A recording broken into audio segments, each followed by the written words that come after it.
नुकसान का मातम मनाने से नहीं मिलती सफलता। आकाश मायूस बैठा था। उसे व्यापार में बहुत नुकसान हुआ था। बैंक से भी उसने कर्ज ले रखा था, लेकिन नुकसान की वजह से वह किस्त चुकाने की स्थिति में नहीं था। उसे डर लग रहा था कि बैंक वाले दबाव बनाने लगेंगे तो वह क्या करेगा। उसे यह भी समझ में नहीं आ रहा था कि आगे कौन सा काम शुरू करें। जिस बिजनेस में नुकसान हुआ था उसे दोबारा शुरू करने की हिम्मत आकाश में नहीं थी। यही सब सोचकर वह परेशान रहने लगा। एक दिन उसका दोस्त परेश उससे मिलने आया। परेश ने आकाश को देखते ही कहा, क्या बात है यार, बहुत परेशान लग रहे हो।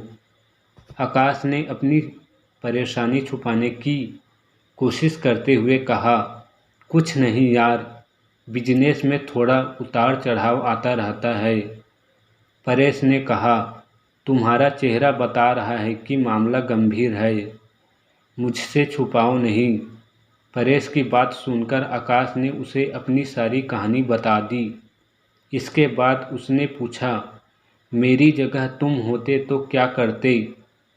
परेश ने थोड़ा सोचने के बाद कहा, अगर मैं तुम्हारी जगह होता तो अपनी असफलता पर पछतावा नहीं करता। आगे क्या करना है उस पर विचार करता।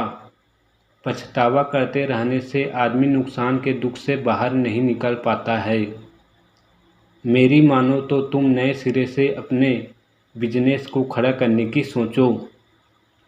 मित्र की सलाह के बाद आकाश ने कहा, तुम बात तो ठीक कर रहे हो, लेकिन मुझमें फिर से वही बिजनेस शुरू करने की हिम्मत नहीं है।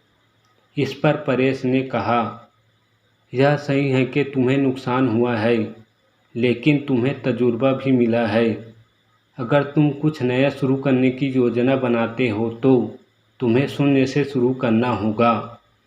अगर तुम अपने पुराने काम को नए सिरे से शुरू करते हो तो तुम्हें बहुत ज़्यादा होमवर्क करने की ज़रूरत नहीं पड़ेगी।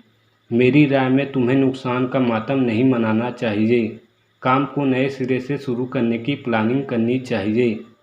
जितना ज़्यादा नुकसान के बारे में सोचोगे, उतना अधिक तुम अपनी सफलता से दूर होते जाओगे।